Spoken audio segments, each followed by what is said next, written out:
Over the next few days, she became increasingly direct about her interest, but she never acted desperate. That was what made her different. She could compliment me without overdoing it. She could flirt with me without making everything sexual. And sometimes she'd disappear for several hours, only to return with a message that immediately pulled me back into the conversation. For the first time since I can remember, I had become addicted, not because she was constantly available, because she wasn't. She had her own life, her own career, her own schedule, and she carried herself like someone who had no problem walking away from something that didn't meet her standards. She was undeniably the female version of myself. One night, I did something that I don't usually do. I finally asked her, "Why did you message me?" She responded almost immediately, "Because something about you caught my attention." I asked, "What?" She said, "You didn't look like you were trying too hard." I laughed. "That's it?" "No, you look like someone who can handle a woman who knows exactly what she wants." I didn't know whether to be flattered or challenged. Probably both. Then I discovered something that made the situation even more interesting.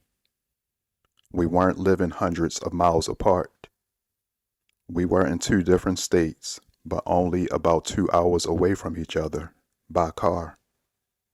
That changed everything, because suddenly this wasn't some fantasy relationship that existed entirely through a phone. She was close enough to meet, close enough for this to become real. One night, she said, "You're only 2 hours away. What do you think about this location?" With a picture attached of a luxurious hotel in the downtown area of my city. I laughed. "I thought you were supposed to be the one with high standards." She replied, "I am, but I also promised you that I wouldn't waste your time." That response caught me off guard, because she was right. Here she was, a woman of character, who was seriously following up on her word. I agreed to her offer. As the weekend approached, I could feel the anxiety surfacing within myself, realizing that I'd soon be face to face for the very first time with this stunning woman who I'd been communicating with by phone this entire time.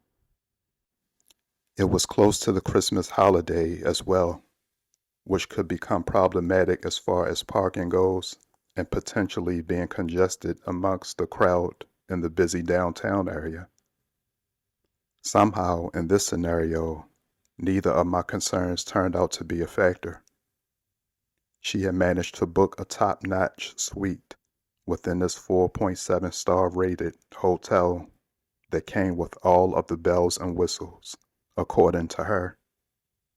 A jacuzzi tub, valet parking, a walk-in shower, king-size bed. You name it, this place seemed to have had it.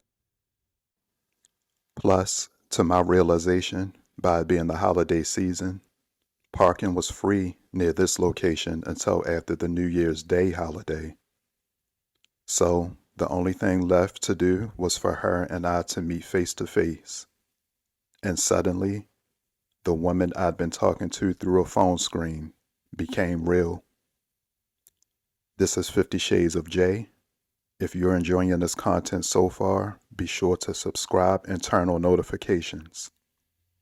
Part 3 will be dropping soon. Thanks for listening.